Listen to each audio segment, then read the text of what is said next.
The venue held maybe 400 people. It was the spring of 1983, and Tina Turner was playing the kind of room she had been playing for 2 years. Not arenas, not theaters with their tiers and their chandeliers and their good sightlines from every seat, but the specific category of venue that existed between those places and nowhere. The clubs and the ballrooms and the mid-sized halls that were neither intimate nor large. The rooms that held 400 people on a good night and 300 on a Tuesday. This was a Friday, which meant it would be closer to 400, which meant the room would be full but not overflowing, which meant the energy would be the particular energy of a crowd that is present and willing, but is not yet tipped into the kind of collective abandon that larger numbers produce. She did not mind these rooms. She had been playing rooms of this size and smaller for most of her career, had been playing them in the years with Ike, when the rooms were small for different reasons, and was playing them now, in the years after, when the rooms were small, because the industry had not yet recalibrated to account for what she was becoming. The Private Dancer album was a year away. The Grammy was 2 years away. The arenas were 3 years away. In the spring of 1983, Tina Turner was playing 400-seat venues in mid-sized American cities, and doing it with the full intensity she would later bring to stadiums, because the intensity was not a response to the size of the audience. It had never been a response to the size of the audience. She was in the wings when she saw the girl. This was not unusual. She looked at the room before she went on, had done it her entire career. The specific habit of a performer who needed to understand the space before entering it. She looked at the audience the way a person looks at a room they are about to walk into, taking inventory, reading the atmosphere, understanding what kind of energy was already present before she added her own to it. Most nights, the audience was an aggregate, a general quality of anticipation that she read as a whole rather than in its individual parts. Tonight, the individual parts were visible because the room was not yet full, and the people who had arrived early were distributed in the open space in the specific random way of early arrivals, clusters of 2 and 3 and occasional singles, and the single in the third row from the front, slightly left of center, was a girl. She looked about 19 or 20. She was sitting very still in the way that people sit very still when they are trying to be invisible, which is not the way people sit when they are simply waiting. There is a particular quality to deliberate stillness, a held quality, a sense of effort behind what appears to be the absence of effort. She was dressed for a concert. She had made an effort with her clothes, the specific effort of someone who had prepared for this evening as an occasion. Her hair was done. Her jacket was the good jacket, the one you wore when something mattered. She was crying. Not loudly. The room was filling around her, and the sound of 400 people finding their places and talking to each other was considerable, and the girl's crying made no contribution to that sound. But the crying was visible, the way her shoulders were carrying it, the way her hands were in her lap with a tissue that had been used more than once, the way her face was doing the specific thing that faces do when they are trying to hold something together and are not entirely succeeding. Tina watched her from the wings. She watched the people file in around her, the clusters of friends, the couples, the groups who were already in the mood for the evening, already talking and laughing and orienting themselves toward the stage with the forward-leaning attention of people who are ready for something to happen. And she watched the girl who was not orienting toward the stage, who was not in the mood for the evening, who was sitting in the third row from the front, in the good jacket she had worn for an occasion, and was crying quietly in a room full of people who were not looking at her. She went to find the venue manager. His name was Carl, and he had been managing this room for 11 years and had seen most categories of backstage request, and had developed the specific unflappability of a person who has learned that the things that seem unusual are usually less unusual than they appear. He had not, in 11 years, been asked what he was asked now, which was whether he could find out anything about the girl in the third row, left of center, who appeared to be there alone and appeared to be having a very hard time. He looked at her for a moment. He said, "You want me to check on a girl in the audience?" She said, "I want to know if she's all right." He went. He was gone for about 8 minutes. When he came back, his expression had changed in the specific way of a person who has received information that has reorganized his understanding of a situation. He said, "Her name is Deborah. She's 21. She bought those tickets 6 weeks ago with her mother. Her mother died this morning. Tina stood in the wings and absorbed this. She said, "This morning." He said, "This morning." Apparently, the mother had been sick for a while. Deborah said she almost didn't come, but she said her mother told her to go. Before she told Deborah to go to the concert. Tina looked at the girl in the third row. She was still sitting very still. The room was almost full now, the energy rising around her the way energy rises in enclosed spaces when enough people are moving and talking and anticipating together. And the girl was inside that energy and entirely separate from it. The way you can be inside a room and entirely separate from it when you are carrying something that the room does not know about.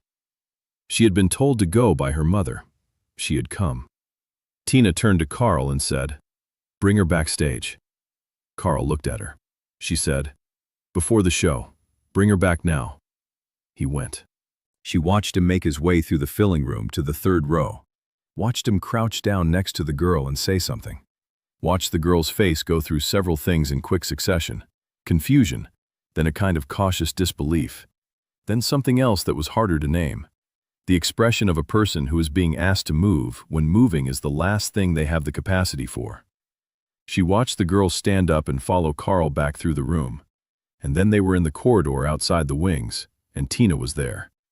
The girl stopped. She was 21 years old, and she had been crying for most of the day. And it showed in her face, in the specific way that a day of grief shows in a face. Not dramatically, not with the heightened quality of performed emotion, but in the quieter, more comprehensive way of someone who has been doing hard interior work for many hours and is very tired from it. She was wearing the good jacket. She had done her hair. She had come. She looked at Tina Turner standing in the corridor outside the wings of a 400-seat venue in the spring of 1983, and she did not say anything, because there was nothing in her that was capable of saying anything in that particular moment. Tina said, "I heard about your mother." The girl's face did something then, a kind of breaking, not into tears. She had been crying all day and the tears were not at the surface anymore, but a breaking of the held quality, the deliberate stillness, the effort of trying to be invisible in a room full of people. Something released. She was not invisible here. She had been seen. She said, "I almost didn't come, but she told me to." Tina said, "I know. Carl told me." There was a silence, the particular silence of a corridor outside a venue 20 minutes before a show, when the sound of the filling room is audible through the walls and the world on the other side of those walls is moving towards something while this corridor holds still. Tina said, "What was her name?" The girl said, "Louise." Tina said it back, "Louise." She said it the way you say a name when you want the person who owned it to be present in the room, which is different from the way you say a name when you are simply repeating information. The girl heard the difference. Her eyes filled, not with the tired residual tears of a long day of grief, but with something fresher, something that came from being in a corridor with a stranger who had said her mother's name like it mattered. Tina said, "Tell me about her." The girl looked at her. She said, "We can't. The show." Tina said, "We have time. Tell me about Louise." So the girl told her. She talked for about 15 minutes, there in the corridor outside the wings, while Carl stood at a respectful distance, and the band waited, and the room on the other side of the wall filled to its 400, and the show that was supposed to start in 20 minutes did not start in 20 minutes. She talked about her mother, the way people talk about people they have loved their whole lives and have just lost. Not in summaries, not in the organized way of someone who has had time to arrange the information into a coherent shape, but in the associative way of grief, one thing leading to another, the specific details surfacing in no particular order. The way her mother laughed, the specific soup she made when Deborah was sick, the way she had always believed, not in the general way that parents believe in children, but specifically, precisely, with the particular focused conviction of someone who had looked at this specific person and seen something worth believing in. She talked about the concert tickets. She said she was more excited than I was. She kept talking about it. She had the tickets on the refrigerator for 6 weeks. She said, "This morning, before..." At the end, she made me promise. She said, "Go to the concert. She said, "Tina Turner will make you feel something, and you need to feel something tonight." She stopped. She said, "I don't know if I can feel anything tonight." Tina looked at her for a long moment. She said, "That's what I'm here for." Then she said, "Stay in the front. Don't move from that seat. Whatever happens tonight, stay there and let it happen." The girl nodded. Carl walked her back to the third row. Tina stood in the wings and watched her go back to her seat. Watched her sit down, watched her straighten the good jacket, watched her look at the stage with the look of someone who has been told something and is trying to believe it. The show started 12 minutes late. Nobody in that room of 400 people knew why, except Carl. And Carl was not the kind of person who told people things that were not his to tell. The crowd had the mild restlessness of an audience that has been waiting slightly longer than expected. The shuffling and the checking of the time that happens when an anticipated thing is delayed. And then the lights went down, and none of that mattered anymore. Tina Turner walked out onto the stage. She had been doing this for 23 years. She had walked out onto stages in every configuration of her life, in the years when the stages belonged to someone else, and in the years when they were beginning to belong to her, in the small rooms and the medium rooms and the occasional large ones, in the years of difficulty and the years that were beginning, just beginning, to point towards something else. She had walked out onto stages when she was tired, and when she was ready, and when she was neither, and when she was both. She had walked out onto stages in cities she loved, and cities she did not know, and cities that were simply the next city on the list. She walked out onto this stage knowing that in the third row, left of center, a 21-year-old girl named Deborah was sitting in a good jacket she had worn for an occasion that had become, in the course of one morning, an occasion of an entirely different kind. A girl whose mother had put tickets on the refrigerator 6 weeks ago and had not lived to use hers and had spent her last clear hours making her daughter promise to come anyway. She walked out and she saw Deborah immediately. The third row was close enough that faces were faces, rather than a general mass. And Deborah's face was the face of someone who was trying very hard to do what she had been told, which was to stay and let it happen. Tina sang. She sang the way she always sang, fully, without reservation, with the complete commitment of a person who has never found a way to do it any other way. She sang the songs the audience had come to hear, and she sang them with a specific quality that she brought to every room regardless of its size, the quality that had nothing to do with the room, and everything to do with what she understood the music was for. She had understood what the music was for since she was 8 years old, standing in a children's choir in Nutbush, Tennessee, watching an old woman cry in the front pew, and understanding, in the specific way that understanding sometimes arrives before the language for it, that a sound could cross the distance between people, that it could enter the places that other things could not reach. She kept her eyes on Deborah, not constantly, not in a way that the rest of the audience would notice, not in a way that would make the girl feel watched rather than held. But she returned to her, the way you return to something you are tending. She sang to 400 people, and she sang, underneath that, to one. In the third song, something shifted in Deborah's face. It was not a dramatic shift. It was the quiet version, the held quality loosening, the deliberate stillness beginning to give way to something less controlled. The face starting to receive rather than resist. Her eyes were wet, but it was a different kind of wet than the tired residual grief of the corridor. This was something fresher, something that was happening now rather than being carried over from the day. She was feeling something. By the fifth song, she was not trying to be invisible anymore. She was just there, present in the room, in the specific way of a person who has stopped managing their own experience and has allowed the experience to manage them.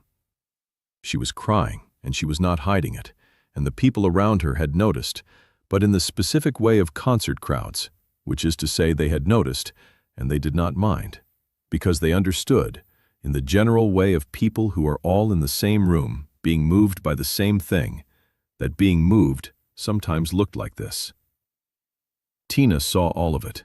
She saw the shift and the releasing and the tears that were not the same as the earlier tears.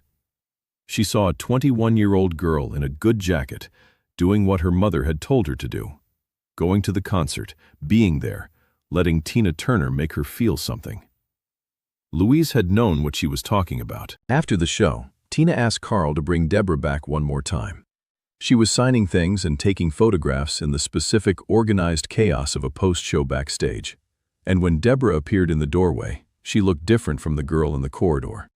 Not better. Grief does not work on the timeline of a single concert, but different in the way that a face looks different when it has been through something and has come out the other side of the specific thing, still carrying the larger thing, but having been briefly, completely relieved of it. They stood together for a moment. Deborah said, "She was right. About the feeling something." Tina said, "Mothers usually are." She took Deborah's hand for a moment, just a moment, the specific brief contact of two people who have shared something that does not require elaboration. And then the backstage continued around them, and the moment was over. Deborah kept the concert ticket for the rest of her life. The one that had been on the refrigerator. Her mother's ticket, the unused one, the one that Louise had bought 6 weeks before she died, because she had been more excited than her daughter, and had kept talking about it, and had put the tickets up where she could see them every morning. She kept it next to a photograph of her mother.